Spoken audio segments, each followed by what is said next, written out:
Bonsoir tout le monde. Bienvenue à la rencontre de la séance ordinaire du 7 juillet 2015. L'ordre du jour, M. Camiran, vous pouvez... Certainement, oui. Point 1, administration générale. 1.1, adoption de l'ordre du jour. 1.2, adoption du procès-verbal de la séance ordinaire tenue le 2 juin 2015. 1.3, financement de règlement d'emprunt pour un montant de 864 400 $. Règlement numéro 477-2015 décrétant une dépense et un emprunt de 651 429 $ pour l'acquisition de véhicules et d'équipements pour le département des travaux publics et pour la construction d'un entrepôt pour le sel de voirie.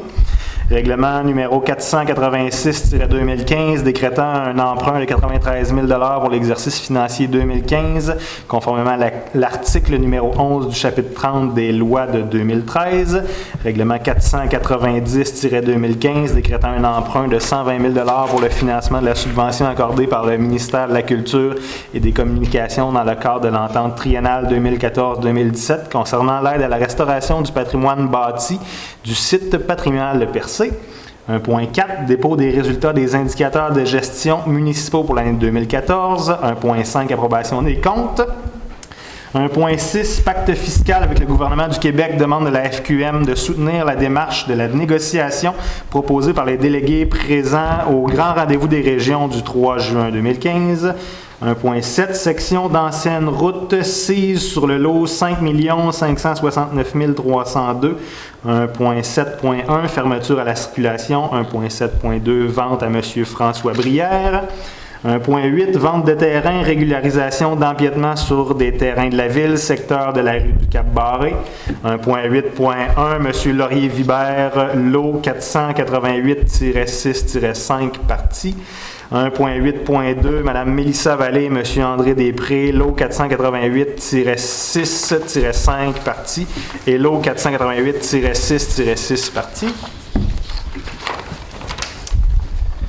1.9, offre du MATAC, dossier de régularisation des titres sur une partie du lot 301, cession de la partie du lot non déjà concédée. 1.10, transport adapté et collectif de la Côte de Gaspé, représentant au conseil d'administration. 1.11, comité des citoyens pour l'avenir de Port-Prével. 1.12, renouvellement de l'adhésion au réseau Villes et villages en santé. 2.2, procédure. 2.1, requête pour faire ordonner la cessation d'un usage dérogatoire sur le lot 4 900 427, cadastre du Québec, propriété de M. Vernon Annette.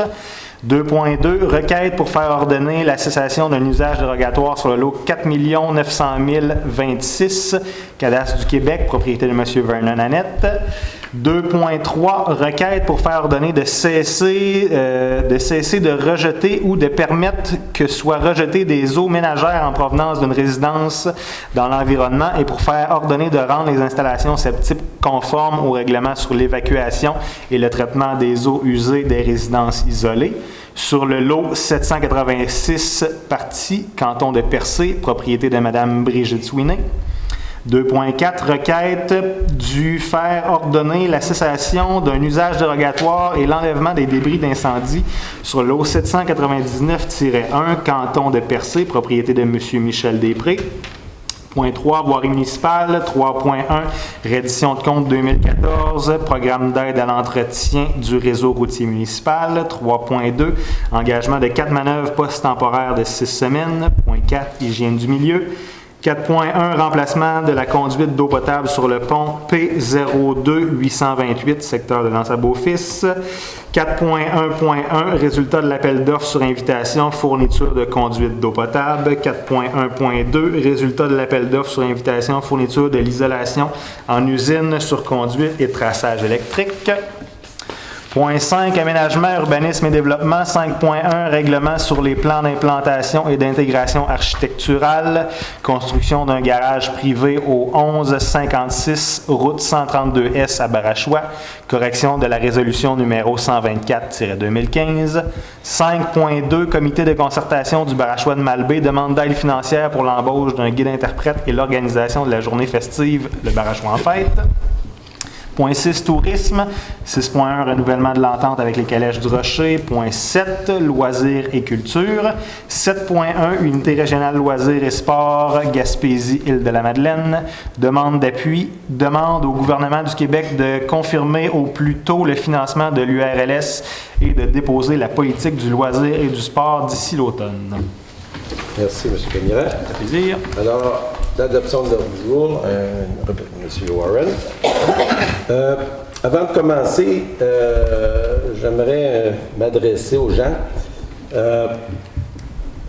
pour éclaircir un petit peu le problème de nos routes et toutes les questions qu'on nous adresse aux dépanneurs un peu partout sur Facebook.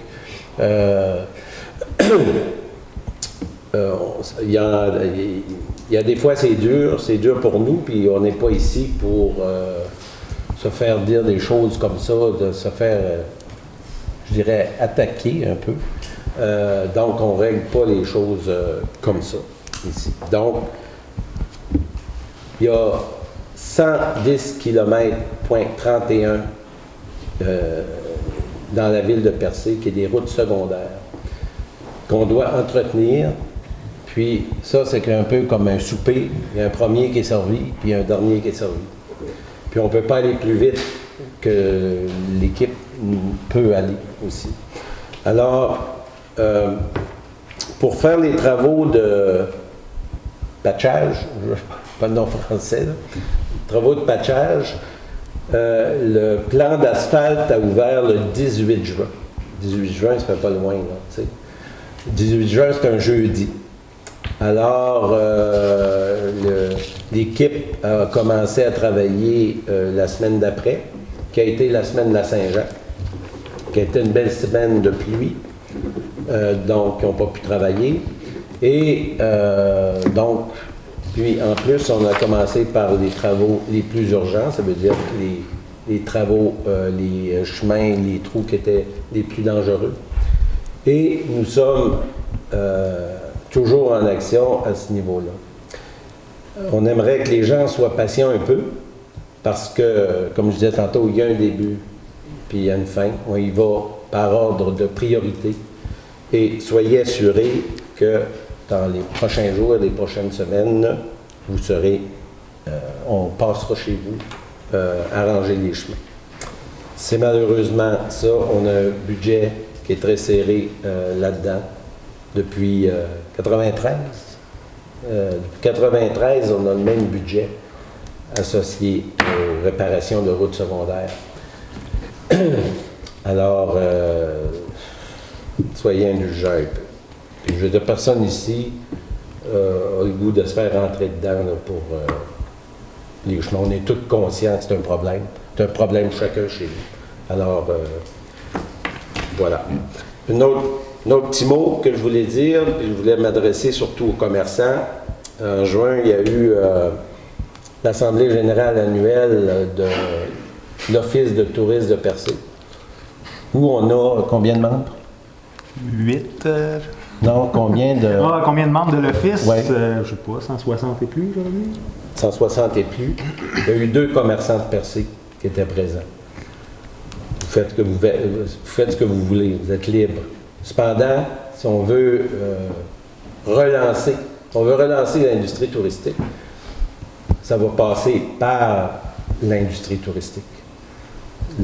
On l'a dit au départ, la ville de Percé sera de moins en moins le leader dans le développement touristique. Alors, c'est un petit message aux commerçants. Impliquez-vous un peu plus parce que vous aurez à le faire un peu plus tard. Il faut dire que l'AGA était situé à Percé aussi cette année. C'est ça. En plus, en juin. Alors, c'est pas une question de transport, de distance ou de problème. On n'a pas fait ça de nuit. Alors, c'était les 2 messages essentiels que j'avais passés. Voilà. On revient à la rencontre. 1.2, l'adoption du procès-verbal de la séance ordinaire du 2 juin 2015. Vous avez lu? Bon, M. Daniel propose. 1.3. Financement de règlement d'emprunt pour un montant de 864 400. Donc, c'est les emprunts qu'on avait déjà faits, qui étaient en marge de crédit. Oui, ben c'était des financements temporaires. C'est pas des nouvelles dépenses, c'est des dépenses qui ont déjà été faites. Là, c'est l'étape d'un financement à long terme. On parle d'un financement de 5 ans. Il y a un appel d'offres qui a été fait par le ministère du Revenu. L'institution financière qui a gagné l'appel d'offres est la Caisse des Jardins littoral gaspésien au taux de 2,47 %. Très bien. Donc, on va peut-être relire les différents règlements. Règlement numéro 477-2015 décrétant une dépense et un emprunt de 651 429 pour l'acquisition de véhicules et d'équipements pour le département des travaux publics et pour la construction d'un entrepôt de sel de voirie. Règlement numéro 486-2015 décrétant un emprunt de 93 000 pour l'exercice financier 2015, conformément à l'article 11 du chapitre 30 des lois de 2013. Règlement 490-2015 décrétant un emprunt de 120 000 pour le financement de la subvention accordée par le ministère de la Culture et des Communications dans le cadre de l'entente triennale 2014-2017 concernant l'aide à la restauration du patrimoine bâti du site patrimonial de Percé. Voilà. Une note pour ce dernier règlement-là. Financement de capital à intérêt est fait par le ministère de la Culture. Donc, les aides financières qu'on a reçues, c'est, en fond, on doit financer l'aide financière qui nous est remboursée ensuite par le gouvernement. 2,47 %, c'est ça? Proposeur, M. Camila. 1.4. Dépôt des résultats des indicateurs de gestion municipaux pour l'année 2014. Alors, c'est un dépôt. Puis, à titre d'information, je pourrais vous informer que dans les prochaines années, les indicateurs de gestion ne seront plus nécessaires. C'est pas confirmé encore. C'est l'information qu'on a reçue là, des unions municipales. Vraisemblablement, les indicateurs de gestion ne seront plus obligatoires dans les années à venir. OK. Ça, c'est un dépôt. Dépôt seulement. Dépôt seulement.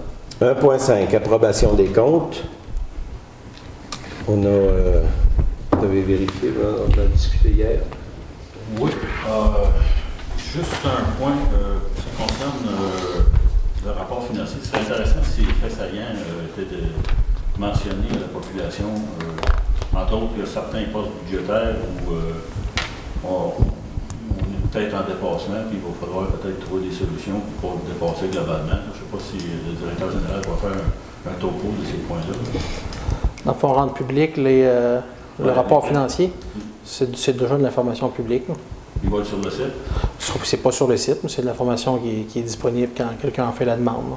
Ah, OK. C'est de l'information publique. Ouais.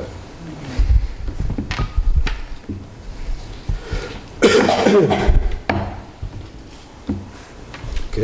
Approbation des comptes. Alors, proposeur. Monsieur Warren. Warren.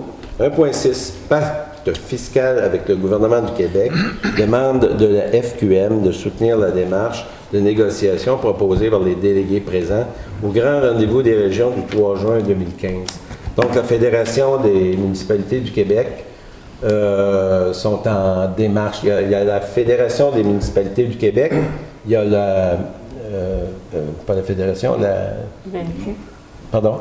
L'UNQ, l'Union des municipalités du Québec, et les deux grandes villes, qui est Québec et Montréal, qui sont les 4 acteurs à la table de négociation avec le gouvernement du Québec pour le prochain pacte fiscal. C'est certain que le pacte fiscal transitoire qu'il y a eu l'année passée, on n'a pas été vraiment satisfait avec ce pacte fiscal-là où il manquait beaucoup de sous. Alors, en principe, il y a des demandes qui devraient être, je dirais, un peu plus solides dans le prochain pacte fiscal. Cependant, les négociations sont en cours. On n'a pas de détails encore sur ce qui est sur la table ou ce qui va être sur la table pour la prochaine année, l'année 2016. Alors, aussitôt que qu'on a des nouvelles de ces négociations-là, on vous informera.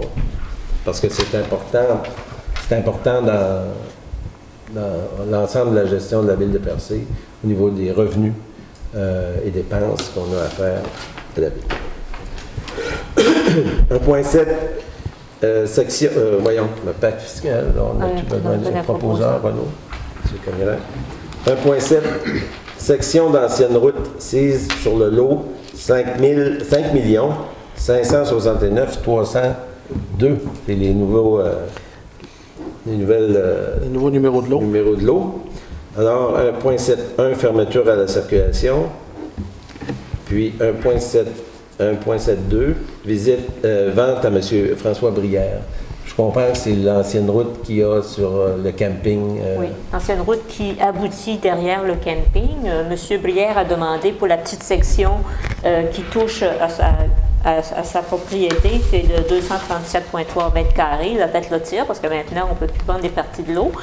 Et c'est ça, comme cette partie-là, dans la section de route, avant de les vendre, il faut les fermer à la circulation. Il y en a déjà beaucoup qui sont fermés à la circulation. Donc, la première étape, c'est de fermer la route à la circulation pour qu'elle ne soit plus publique. Et ensuite, on lui vend uniquement la partie qui touche à sa propriété, là. Okay. C'est pour un montant, conformément à la résolution numéro 141-2007, c'est 25 sous du pied carré. Donc, ça donne dans ce cas-ci un montant de 639 $. Merci. Monsieur Daniel? Oui. Et pour les deux résolutions, la vente et la fermeture. 1.8, vente de terrain, régularisation d'empiètement sur le terrain de la ville, secteur de la rue du Cap-Barré. 1.8.1, c'est Laurier-Vibert, lot 488-6-5 partie. Et 1.8.2, Mme Mélissa Vallée et M. André Després, lot 488-6-5 partie du lot 488-6-6 partie. Pouvez-vous nous expliquer un petit peu la situation? Oui. Là, quand la Ville, en collaboration avec, je crois que c'est Produits de la Santé Ensemble, la première année, où le jardin communautaire a été instauré, on a fait faire l'arpentage du terrain de la Ville pour voir où nos limites s'arrêtaient. Et là, on s'est rendu compte qu'il y avait un empiètement sur la propriété municipale d'une partie du garage dans le cas de M. Vibert et d'une partie de la remise dans le cas de la propriété maintenant de M. Després. Donc, pour régulariser leur titre, on propose à ces deux propriétaires-là de racheter une partie du terrain. Dans le cas de M. Vibert, on parle de 51,1 mètres carrés. Et dans le cas de M. Després, 51,5 mètres carrés. Donc, c'est ni plus ni moins que 8-10 pieds de largeur à la largeur du terrain qu'on leur propose d'acheter pour régulariser leur titre. Puis c'est justement pour éviter des situations comme ça qu'aujourd'hui, on demande obligatoirement un certificat de localisation pour les nouvelles constructions. À l'époque, ce n'était pas demandé. Puis il arrive des situations comme ça. C'est sûr que quand les gens se présentent dans l'hôtel de ville, on leur exige un certificat de localisation qui peut coûter 500, 600, 700 $. Ils ne sont pas tout le temps contents d'apprendre cette exigence-là, mais c'est justement pour éviter des situations comme ça qu'on le fait. Parce qu'on ne peut plus juste se fier à l'œil. On dit, je fais un garage là, puis ça devrait rentrer à peu près. Ces situations comme ça qui arrivent, là, c'est encore pas pire. On peut régulariser la situation avec une propriété municipale, mais quand ça arrive entre deux privés, ça devient beaucoup plus complexe. Bien. Donc, dans ce cas-là, la vente est à 30 sous pied carré, 165 $ environ chacun. Okay. C'est eux qui seront responsables aussi là, des frais de notariés. Oui, c'est ça. Eux ont soumis tous les frais. Exact. Okay. Proposant? Est-ce que c'est important aussi? Il y avait une date butoir. Hein? Oui. Oui, la date, on a déjà préparé la lettre qu'on va leur transmettre dès demain. Puis je crois que c'est le 1er août. Le 2 août, parce que le gel, dans le cadre de l'organisation cadastrale, le gel légal est à partir du 3 août jusqu'au 17 août. À ce moment-là, il n'est plus possible de faire de transactions. Pour combien de temps? C'est 15 jours. Du 3 août au 17 août. Normalement, à la limite, date limite, le 17 août, la rénovation cadastrale entre en vigueur et les lots sont tous modifiés. Donc, à à ce moment-là, si eux, par après, voulaient, l'inconvénient... Oui, bien c'est ça qu'on leur C'est explique. plus cher. Oui, Ouais, c'est ça qu'on on leur va faire le explique tir dans de le projet terrain. de lettre qu'on a fait. Il faut obligatoirement qu'il faut qu'il mandate un notaire le plus vite possible pour que l'acte, c'est pas un acte est long à faire, là, il n'y a pas beaucoup de... C'est assez simple, cette partie, ce genre de vente-là, parce qu'on leur explique qu'il faut que la vente soit enregistrée avant le 2 août, parce qu'après le 2 août, il n'y a plus de transaction jusqu'au 17, puis à partir du 17, on ne peut plus vendre de partie de lot. Il va falloir lotir pour vendre un lot.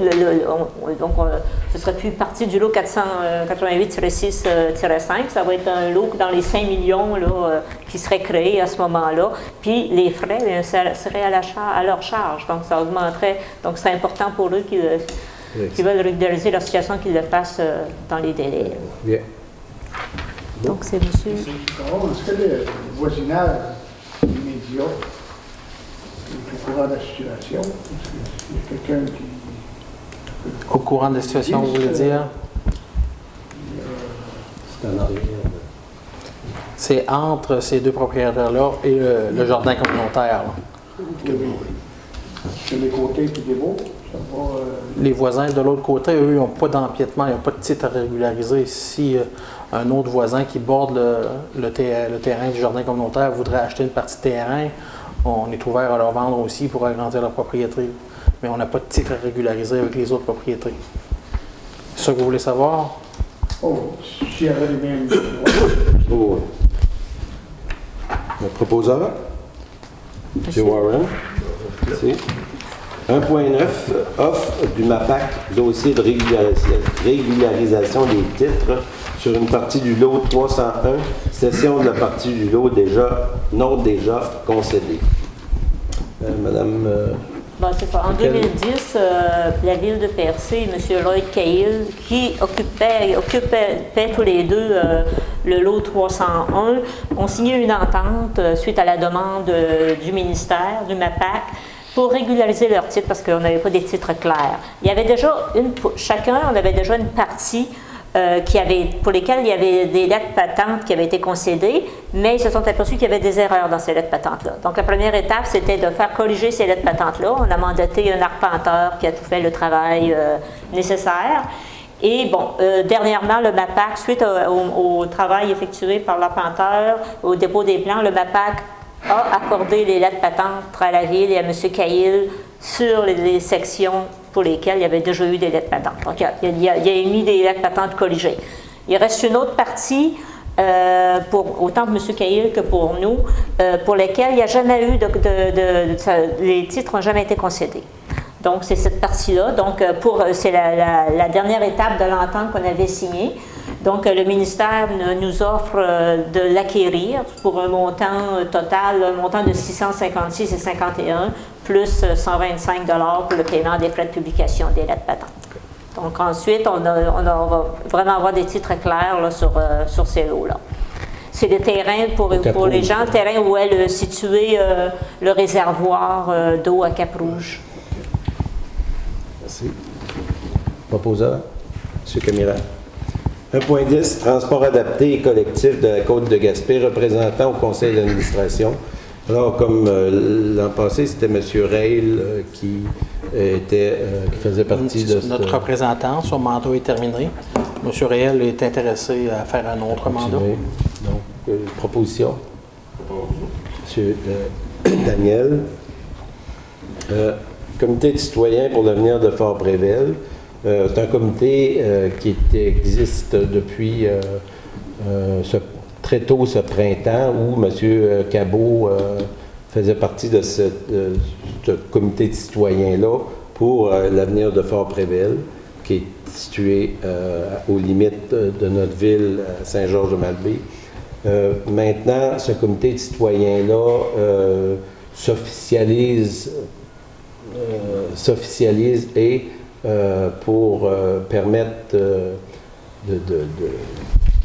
d'être plus officiel, donc on doit nommer M. Cabot officiellement comme représentant de la ville de Percé à ce comité. Oui. Est-ce que la ville de Gaspé a aussi un représentant nommé parmi les élus? Oui. Est-ce qu'il y a un mandat quelconque qui soit actuel ou en élaboration sur... parce que, autrement dit, c'est quoi le rôle? C'est-tu, ils veulent-tu que Passer Gaspé achète le terrain, l'exploite, ou c'est quoi l'idée? En fait, ce comité-là est relié beaucoup plus à l'opération du golf, plus que l'hôtellerie et tout ça. Eux, ils ont un intérêt de sauver les emplois, sauver le golf, et c'est un comité, je dirais, qui est un peu en parallèle à la ville de Percé, parce que si les rencontres qu'il y a avec les organisations, la direction de la CEPAC, c'est les deux villes qui le fait, donc moi et le maire de Gaspé, et les DG. Si Fort-Prével ou si la CEPAC fait une offre aux deux villes, ben là, à ce moment-là, c'est le conseil qui va décider. Okay. Mais le comité est beaucoup plus axé sur trouver la façon peut-être eux autres de maintenir le golf. C'est plus, ils sont en INES, mais c'est pas eux autres qui est décisionnel. C'est nous, naturellement. Non, je sais bien. Mais eux, ils ont un rôle pour promouvoir l'idée. En fait, je dirais le rôle n'est pas encore 100% défini. C'est sûr, comme je disais, c'est issu d'utilisateurs surtout. Okay. Ils ont un intérêt à maintenir les activités, mais pas d'en être le propriétaire ni peut-être le gestionnaire un jour, mais c'est beaucoup plus en essence là, comme organisation. Puis pour ça, ben, ils veulent être officiels, avoir un comité plus officiel. Parce qu'il ne faudrait pas que ça ferme, c'est une activité. Ben, c'est ça. On travaille là-dessus, puis on attend de voir ce que la CEPAC va nous offrir. Parce qu'on a eu une première rencontre là, avec les dirigeants de la CEPAC. Ils nous ont invités, la ville de Gaspé et nous. Puis,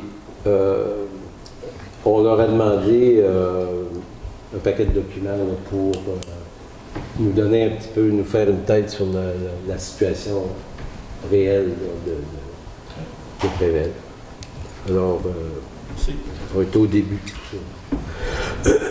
Mais pour l'instant, ce qu'on sait, c'est que Fort-Prével est ouvert cette année, est en opération.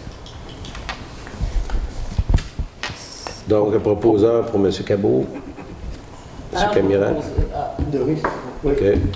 1.12, renouvellement de l'adhésion au réseau Villes et Villages en santé. Donc, c'est combien l'adhésion? 75 $.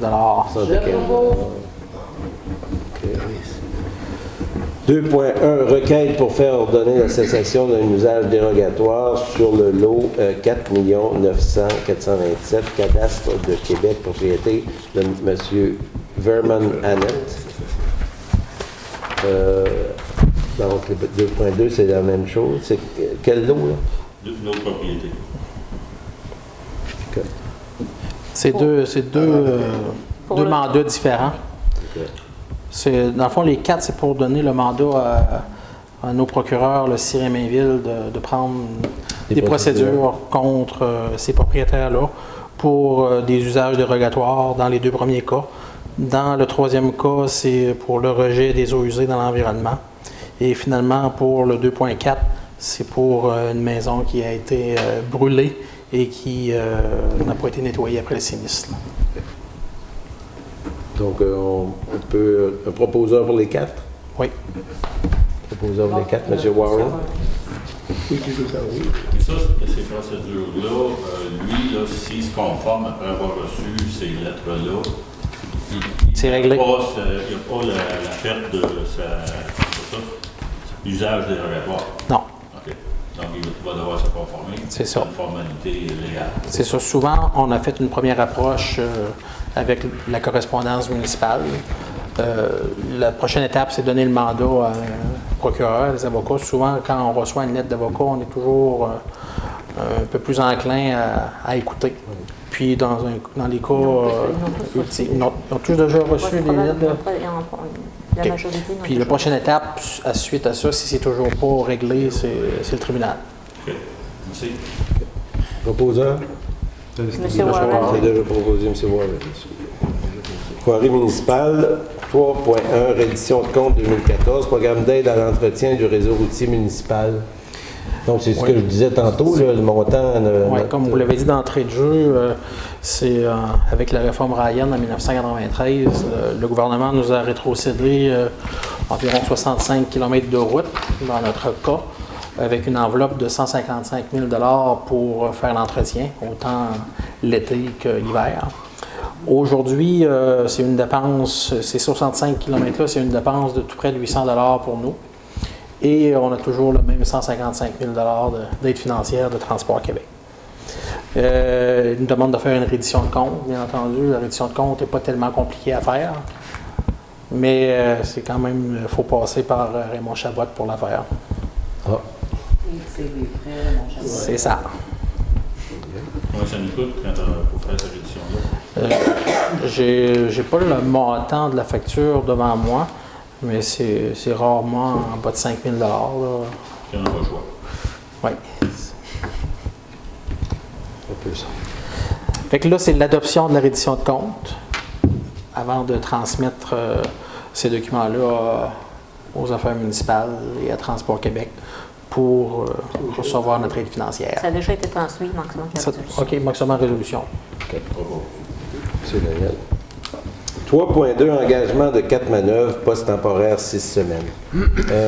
Justement, dans l'ensemble de la planification, ben peut-être, M. Caron, vous pouvez, comme directeur de la voirie, Bien, c'est ça, cette année, là, suite au fond, aux discussions qu'on avait eues à ce niveau-là, devant l'ampleur des travaux qu'on avait à faire cette année, je savais qu'on avait eu la difficulté à arriver avec la quantité de travaux qu'on avait à faire. C'est pour ça aussi que je vous avais demandé, là, soit verbalement ou par courriel, si vous étiez d'accord, pour qu'on engage temporairement un groupe de quatre employés de type manœuvre pour accompagner notre département des travaux publics. Comme M. le maire l'a dit d'entrée de jeu, on a 110 km de route à entretenir. On a 7 employés à la voirie.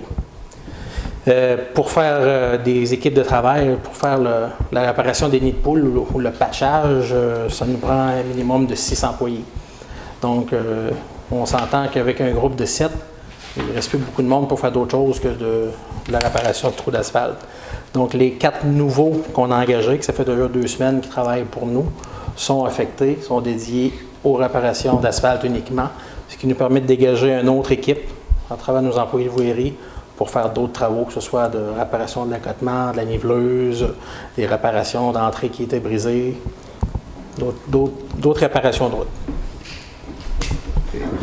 Donc, c'est une dépense des 6 employés, les 4 employés pour 6 semaines, pardon, c'est une dépense de 14 000 qu'on a réussi à dégager dans d'autres postes budgétaires du budget de travaux publics pour financer ces pays-là supplémentaires. c'est donc proposition. Je propose. Manchette. En passant, justement, par rapport aux employés de voirie, aux personnes concernées qui veulent négocier les travaux de voirie par courriel, par Facebook ou par les médias, jamais on réglera un dossier de cette manière-là.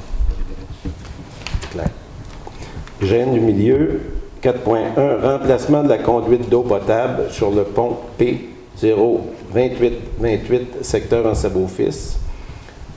4.11, résultat de l'appel d'offres sur invitation, fourniture de conduite d'eau potable. 4.1.2, résultat de l'appel d'offres sur invitation, fourniture de l'isolation en usine sur conduite et traçage électrique. Donc, on parle du tuyau sur le pont dans Sabot-Fils qui alimente Sous le pont. sous le pont, qui alimente la section sous le pont, qui alimente Pit-Caribou, Oui. qui alimente le réseau réseau d'aqueduc privé. en Savo-Fils et le bloc appartement qui est Habitation métisse du Nord. Habitation métisse. Donc, c'est un 2 pouces actuellement qui fournit 3 tuyaux de 2 pouces. Alors, comme Pit-Caribou prennent de l'expansion, encore cette année, ils vont prendre encore de l'expansion. Alors, je pense qu'ils ont... Il y a aussi, on fait ces travaux-là parce qu'on profite dès que le ministère des Transports font des travaux sur le pont. On paye, comme je l'expliquais, là, je crois que c'était la réunion précédente ou celle d'avant, on paye seulement la fourniture des conduites. C'est l'entrepreneur qui va faire les travaux pour Transport Québec qui va faire l'installation. Puis, il y a aussi le tuyau qui nous a occasionné des problèmes de gel dans le passé parce qu'il n'était pas isolé. C'est jamais plaisant. Souvent, ces bris-là arrivent dans des moins 30, moins 40, puis l'eau peut être fermée pour une journée ou deux. Donc là, ça va être un tuyau isolé et alimenté d'un fil chauffant, justement pour qu'on n'ait plus à subir ces bris-là. Pour la fourniture des conduites comme telles, on a un seul soumissionnaire, Realuo Incorporé, 47 735, taxes incluses. Puis pour la fourniture de l'isolation et du câble chauffant, 2 soumissions. Le plus bas soumissionnaire conforme est Wolseley Canada Inc., 21 123, taxes incluses. Ces montants-là sont éligibles aux aides financières de la taxe d'assises du Québec. Puis, notre ingénieur au dossier nous recommande d'accepter les soumissions les plus basses conformes. Question. Oui. On avait un 2 pouces, on s'en va sur quoi, là? Bonne question. Je crois que c'est 6 pouces. 6 pouces. Ouais. Je pourrais vérifier demain puis vous envoyer une. 6 pouces. On parle de millimètres, là, mais j'ai plus le nombre de millimètres par cœur. Proposeur, M. Warren. Aménagement, urbanisme et développement. 5.1, règlement sur les plans d'implantation et d'intégration architecturale, construction d'un garage privé au 1156 route 132 Est, Barachois-correction de la résolution numéro 124-2015. Oui, parce qu'on... C'est pour remplacer la résolution qu'on avait faite là, le dernier mois. On avait la dimension du garage qui était erronée. On parle de 30 par 70 maintenant. Puis avant, je pense qu'on avait fait... Là, 30 par 40. 30 par 40, c'est ça. Donc, la bonne dimension du garage sera de 30 par 70. C'est simplement une correction de la résolution. Proposeur, Monsieur de Canet. Caméra. Question. Oui. Est-ce que ça génère un nouveau numéro de résolution? Oui. On met une note à l'effet que la présente résolution abroge et remplace à toute fin que de droit la résolution numéro 124-2015 adoptée le 2 juin. Merci. 5.2, comité de concertation du Barachois de Malbaie, demande d'aide financière pour l'embauche d'un guide interprète et l'organisation de la journée festive de Barachois en fête. Le guide interprète, l'année passée, on a financé Oui, la même chose. la même chose. C'est Oui. quel montant encore? 1500. 1500 $. Le guide interprète. Le guide interprète travaille surtout au Barachois de Malbaie. On va voir en passant. Une fête, c'est quelle date? Il me semble que c'est le 12. Le 12. Le 12. Le 12 juillet. Fête familiale. Fête familiale. Au À Pointe-du-Vent. Pointe-du-Vent, c'est ça. Il y a eu beaucoup de monde l'année passée, je crois, cette fête-là. L'année passée, c'était un dimanche, je pense. Ils ont changé de journée cette année. Je pense que c'est un samedi ou l'inverse. Je pense que c'est le 12. C'est le 12. De toute façon, il va y avoir des dépliants. C'est le 12 en tout cas. Qui vont sortir. C'est le 12. OK. Proposition. Proposeur. Je vais proposer. Monsieur Daniel. Monsieur Daniel? C'est Daniel. 6.1, renouvellement de l'entente avec les calèches du Rocher. Donc, l'année passée, on avait fait une entente, puis c'est ce qu'on va faire avec, dans l'avenir avec les différents services qui s'installent à Percé. C'est des ententes, je dirais, de bons services. C'est un peu ça. Ça encadre les différents services, un peu bon, comme les calèches du Rocher. Ça encadre l'offre qu'on fait à ce niveau-là. Puis, ça professionnalise, mettons que ça professionnalise l'aventure en calèche. Donc, propose. Loisirs et culture, 7.1, unité de loisirs et sports, Gaspésie, Île-de-la-Madeleine, demande d'appui. Demande au gouvernement du Québec de confirmer au plus tôt le financement de l'URLS et de déposer la politique du loisir du sport d'ici cet automne.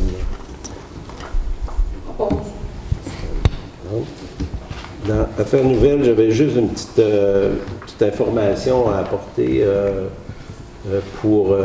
on a eu une demande là, pour la halte routière de Barachois, derrière le magasin Robin. Oui. L'équipe va aller prochainement enlever encore une autre section de poteaux on va essayer d'enlever le plus possible. Puis au moins que le... Ben là, c'est dangereux. Hein? Là, c'est carrément dangereux, là, actuellement. Ouais. Mais, sans compter que ça a l'air fou, bon, pas à peu près. oui, je suis pas d'accord, mais c'est un peu ce qu'on disait tantôt. Hein, je veux dire, on y va par ordre, on ne peut pas envoyer un gars là tout seul. Non. Peut-être que, est-ce que trop dangereux pour faire une cornée? Ben, j'ai des gros morceaux, là. Hein? C'est des gros morceaux, ça. C'est tout 6 par 6, 12 par 12, puis ils sont gonflés d'eau, puis c'est... Mais on comprend qu'il y a un risque, puis tout ça. Je veux dire, donc on peut fermer le site s'il y a un danger, mais on va le faire dans les prochaines semaines, ça devrait être fait. Ben, idéalement, c'est ici, on faisait l'urgence tout de suite, puis obtenir le reste, là, à la fin de l'été, quelque chose, là, parce que ça devrait être fait cette année, ça. C'est ce qui avait été convenu. Je comprends qu'il y a peut-être eu des contraintes. Ouais. Mais, mettons, c'est une belle job pour l'automne, mais on va essayer de le sécuriser le plus possible. Autre affaire nouvelle? Oui. Ben,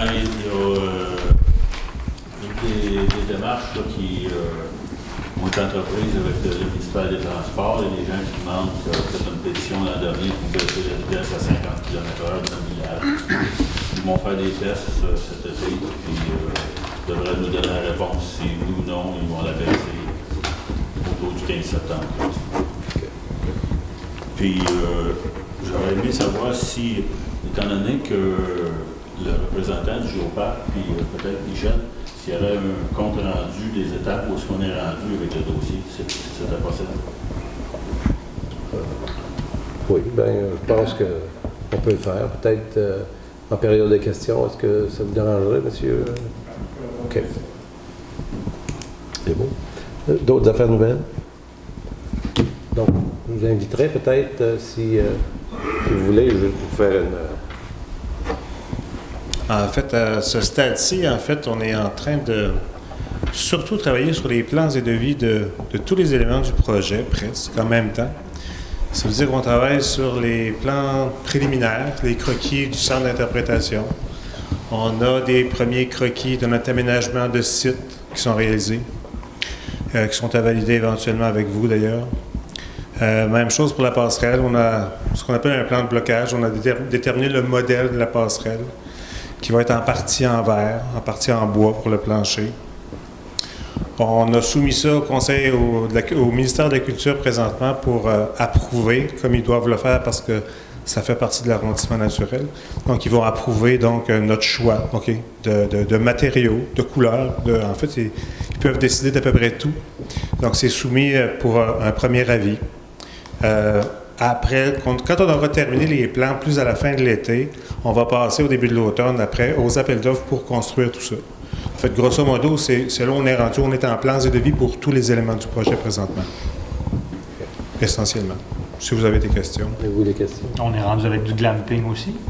Du glamping, ça, c'est de la nouveauté dans le camping, effectivement. En fait, on a les 10 tentes qui ont été montées à la fin de la semaine dernière, ils étaient montés. Les meubles rentrent cette semaine.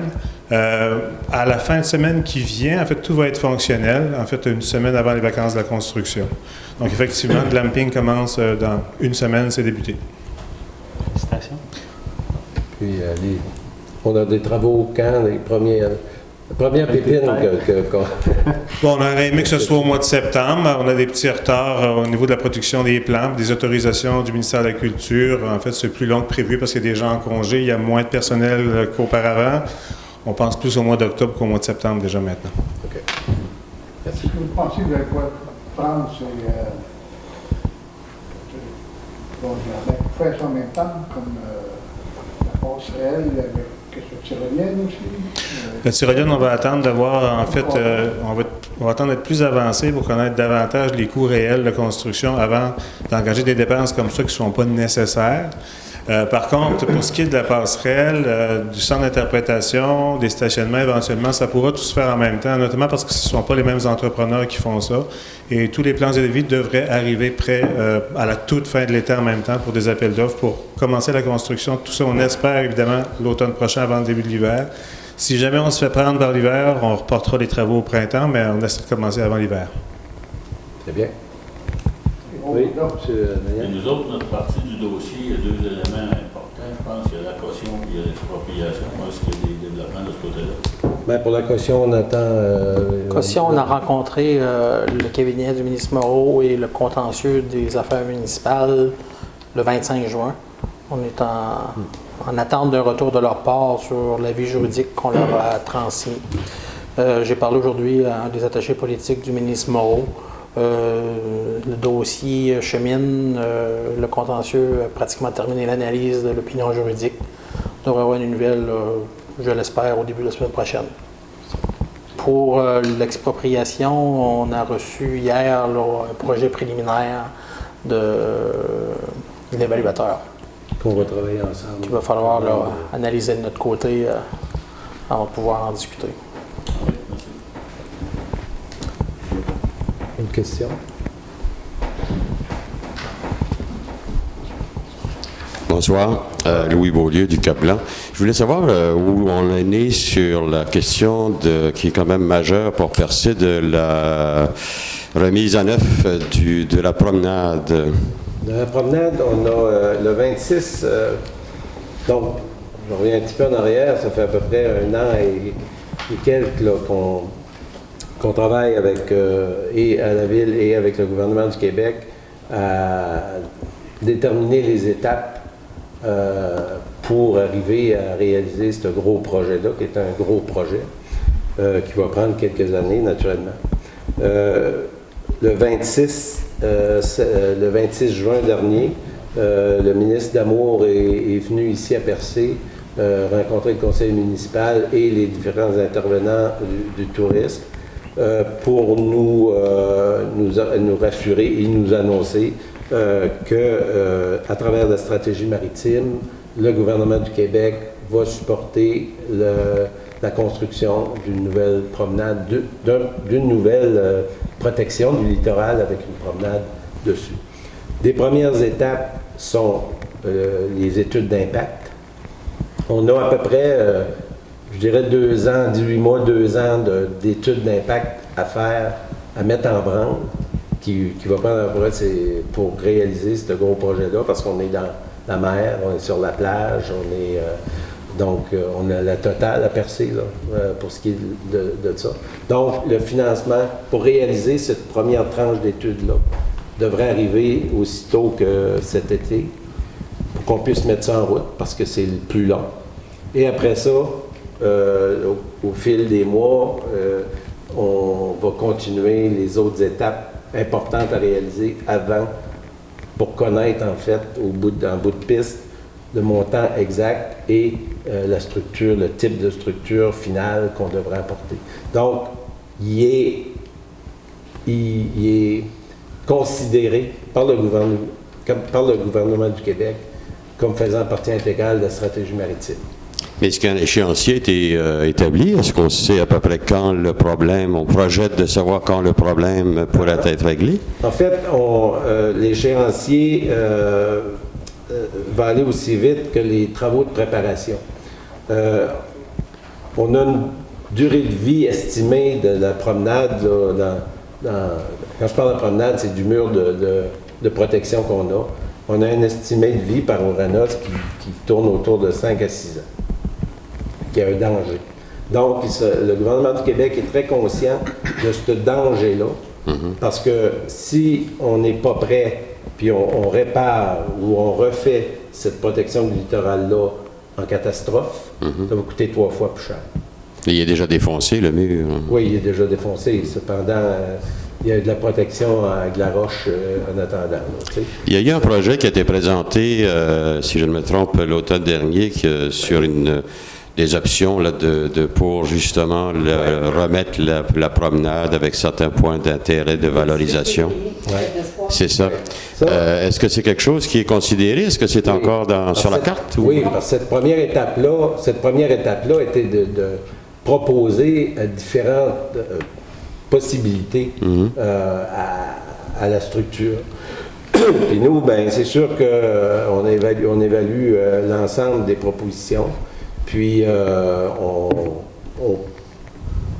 va probablement privilégier une plus que d'autres qui est la moins chère. Mais y aura-t-il consultation sur ce sujet-là? Bien, c'est sûr et certain qu'avant de commencer avant de refaire l'ensemble du littoral de Percé, c'est sûr qu'il va y avoir une consultation. Mais il va y avoir déjà beaucoup de travail de fait. Ce qu'on va vous proposer va y avoir eu beaucoup de réflexions, beaucoup d'études et beaucoup de vérifications. Et de coûts impliqués. Et de coûts. Dites-moi, question complémentaire, parce que je présume que ça fait quand même partie du même dossier. Où en est la question du quai de Percé, qui est traité séparément et qui, pourtant, si je me trompe, dans une stratégie maritime, devrait faire partie d'un ensemble? En fait, il est traité séparément parce que le quai appartient strictement au gouvernement fédéral. Ouais. Et dans l'ensemble de ce projet-là, le quai est beaucoup plus rapide à régler que l'ensemble de la protection du littoral. Alors, si on intègre les deux projets dans un même projet, je ne pense pas que c'est rentable pour nous parce que question temps, question financement. Le quai appartient au gouvernement fédéral. Il va s'intégrer, c'est la promenade elle-même et la protection du littoral qui va s'intégrer à un nouveau quai. C'est sûr que les travaux qu'on a déjà faits nous permettraient peut-être de voir le début du quai de façon un peu différente pour permettre l'avenir. Cependant, on a préféré le travailler en dossier indépendant parce que on pense qu'on va le régler beaucoup plus rapidement. Et la question qui tue, combien ça va coûter à la ville de Percé si je comprends que le quai, la propriété du quai serait transférée à la ville de Percé? Ce qu'on a dit au début, puis ce qu'on maintient et ce qu'on va faire, les dernières discussions qu'on a eues avec le gouvernement fédéral indiquent que si on s'entend assez prochainement, on pourrait avoir un résultat très rapide de la structure qui sera acceptée à Percé. À partir de là, on a établi, puis ça on l'a dit au départ, puis on établit, le quai va être financé 100% par le gouvernement fédéral. C'est clair qu'ils savent qu'on n'a pas d'argent, ça a été démontré. Mais ce qu'on a présenté au gouvernement fédéral, c'est notre plan d'affaires pour l'avenir. On a dit, si vous financez le quai au complet, nous, comme municipalité, on est capable de prouver, puis vous prouvez à vous, et de rassurer la population de Percé que nous sommes capables de financer son entretien, d'assurer ses réparations à la mi-vie, et dans 30 ans, d'avoir suffisamment d'argent pour en construire un neuf. Alors, ce qui veut dire mettre de l'argent de côté. Oui. Mais que la municipalité ne touchera pas. Bien, vous comprenez, c'est sûr et certain. Là. Écoutez, nous, c'est ce qu'on veut faire, puis on veut s'assurer que les générations futures ne viennent pas déterrer ma tombe. Tu sais, il y a une responsabilité. Mais il y a la promenade c'est un cadeau de grec que Le Québec nous a fait. que la ville de Percé a reçu. On ne veut surtout pas répéter cette misère-là qu'on a aujourd'hui. Merci. Mais ça s'enligne bien, puis vous allez vraiment au fait, quand ce sera le temps, vous allez être au fait du plan d'affaires que nous avons. Merci. Plaisir.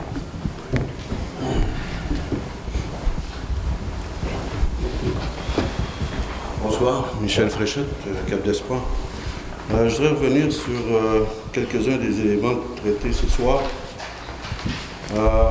Au niveau des indicateurs de gestion, le directeur général disait que le gouvernement voulait les abandonner dans les années qui viennent. Est-ce que la Ville entend quand même conserver cette pratique de gestion? Bien, puisqu'elle a déjà l'ensemble des instruments et qu'un tableau de bord, c'est toujours plus utile pour justifier ses coûts. bien, je vois pas pourquoi qu'on ne pourrait pas continuer, mais on n'a pas la pression de le faire. Mais c'est sûr qu'avec l'ensemble je dirais, de la gestion qu'on fait, puis les travaux qu'on fait, ça nous donne des indications. Je veux dire, on a d'autres méthodes pour vérifier nos C'est sûr que s'ils deviennent facultatifs, on va très probablement revoir notre position. Là, on les fait parce qu'ils sont obligatoires. On les fait, on les range, puis on les refait l'année d'après, on les re-range. Mais on pourra mettre en place, nos propres outils de oui. Mais vérification. J'ai en perspective l'accroissement des responsabilités au niveau de la MRC. Peut-être que ce serait une décision qui serait bonne à apporter au Conseil des maires, à savoir s'ils gardent cette série d'instruments, de mesures pour comparer les villes dévitalisées entre elles avec les mêmes paramètres, pour comparer des pommes avec des pommes. Et j'encouragerais même au niveau des indicateurs de performance facultatifs, qui est une autre série d'indicateurs, mais qui sont très utiles pour évaluer la vitalité d'une ville, et non pas simplement des performances au niveau des bandes fontaines, des longueurs de kilomètres, ou ci ou ça. Donc, ce serait peut-être intéressant d'examiner ça comme une pratique de gestion et non pas une obligation de l'extérieur, mais une pratique qui s'insère dans le coffre à outils de la gestion de la ville et de la MRC. Le pacte fiscal, Ouais. est-ce que ces négociations-là s'engagent pour une durée déterminée ou c'est strictement à la pièce? Bien, ça dépend toujours du résultat de la négociation. L'an passé, les différentes fédérations qui ont signé sont un peu mal à l'aise d'avoir signé ce pacte transitoire-là. Vous avez le couteau sur la gorge. C'est ça. Bon. Parce que on n'est pas gagnant, mais pas en tout. Je pense qu'ils ont eu cette leçon-là et c'est sur cette base-là qu'ils vont négocier le prochain pacte fiscal. Mais si le pacte n'est pas satisfaisant au maximum, je crois que le ministre, s'il n'y a pas d'entente, en fait, le ministre va probablement continuer ou reconduire le pacte actuel pour une autre année. S'il y a entente, habituellement, c'est pour 3 ans, 5 ans. Ça dépend, je dirais, de l'offre gouvernementale. Mais ce qui est assez particulier, c'est que l'Union des municipalités qui regroupe beaucoup des plus grosses villes, Fédération des municipalités du Québec qui regroupe les plus petites villes. Au centre, tu as M. Coderre et M. Labaume qui négocient aussi. Alors, chacun a ses demandes un peu différentes parce qu'on n'a pas les mêmes réalités. Alors, nous, au niveau de la fédération, on insiste beaucoup sur à avoir au moins des avantages qui nous favorisent et non pas les grandes villes. Là, donc, non, il y a le débat entre les grandes villes et les petites municipalités, ça c'est évident. Oui. Mais on ne gère pas à la pièce, on ne gère pas à la minute. Donc, j'imagine qu'un pacte fiscal doit s'établir sur plusieurs années pour être donné aux villes les mesures de leurs investissements et de leur planification. Le dernier était de 5 ans. Le dernier pacte fiscal était de 5 ans. L'avant-dernier. L'avant-dernier, excusez. Parce que lui, c'est un transitoire d'1 an. C'est sûr que si c'est intéressant, ils vont essayer de le canner le plus longtemps possible. Okay. C'est toujours... tout le monde est méfiant là, par rapport à ce pacte fiscal-là. Ils ont fait une erreur, puis ils ne veulent pas la faire 2 fois. Puis nous autres, on ne veut pas qu'il la fasse 2 fois non plus, parce qu'ils signent en notre nom. Voilà. Je voudrais revenir peut-être sur le comité de Soyer concernant l'avenir de Fort-Préville. Je pense qu'effectivement, c'est un endroit qu'il faut préserver. Il est à mi-chemin où il appartient à 2 villes, ou du moins il est sous la juridiction de 2 villes. Peut-être aurait-il été, j'en fais simplement un commentaire, préférable d'attendre la véritable vocation de ce comité qui semble mal défini pour l'instant, avec des bonnes intentions, mais peu défini au niveau des objectifs à atteindre, avant d'y déléguer un membre du conseil, dans la mesure où ça peut créer des précédents, où à partir du moment où il y a une initiative qui s'oriente dans une direction, la ville se voit dans l'obligation de déléguer quelqu'un sans avoir véritablement les garanties de la direction que ça va prendre. Oui, mais notre délégué et nos yeux et nos oreilles dans un comité, je veux dire, c'est indispensable. À mon avis, à moi, c'est indispensable qu'on ait un représentant sur ce comité-là. Ce que le comité va décider, je veux dire, ils n'ont pas grand pouvoir pour l'instant à décider grand-chose, là. Mais beaucoup plus de revoir à l'interne comment ça fonctionne et comment il pourrait avoir une relance possible. C'est plus un comité, appelons-le pour l'instant un comité de réflexion, mais avec du monde qui sont impliqués plus directement dans Fort-Préville, qui connaissent l'endroit, qui connaissent la machine, et un représentant Gaspé-Percé pour être les yeux et les oreilles de l'hôtel de... Mais si, pour n'importe quelle transaction de la CEPAC, avec soit la ville de Percé ou un privé... Non, j'ai bien compris qu'effectivement, ils avaient un droit, ou pas un droit, mais une réalité de suggestion, de consultation, d'observation. Mais le fait d'y déléguer quelqu'un cautionne d'une certaine façon. Non, je ne le vois pas comme ça. Bon, j'avais cette réflexion-là, c'est qu'avec le cas du précédent aussi que ça peut causer ailleurs. Dernière question, si vous me permettez, c'est concernant la fourniture des conduites d'eau potable. Oui. Ceci m'inspire peut-être la réflexion suivante. Est-ce que, à un moment donné, compte tenu qu'on a des consommateurs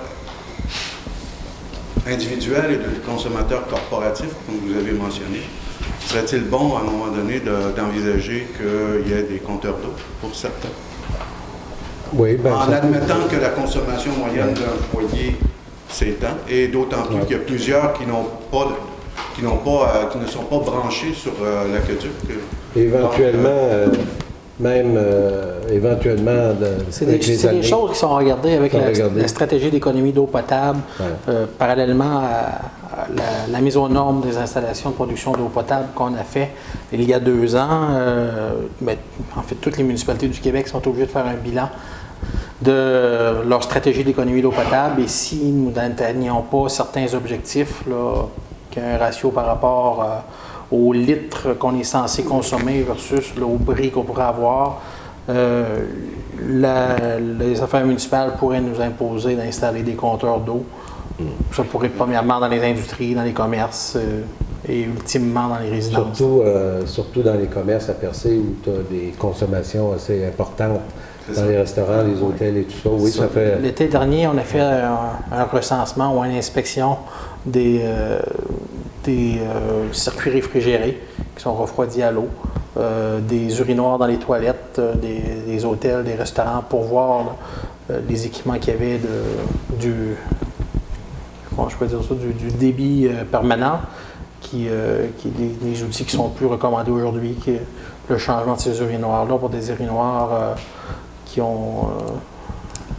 je cherche le mot français. Un œil magique, Un œil disons. magique ou Un œil magique qui fait une chasse d'eau à la pièce.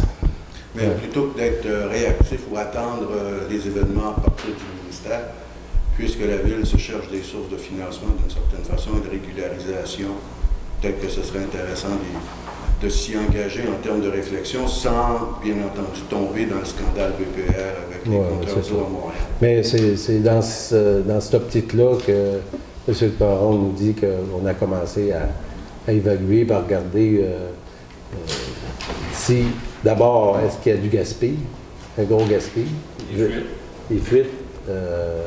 Mais aussi les surconsommations par rapport à l'adresse civique aussi. Oui, ça fait partie de la job. Voilà. Merci beaucoup.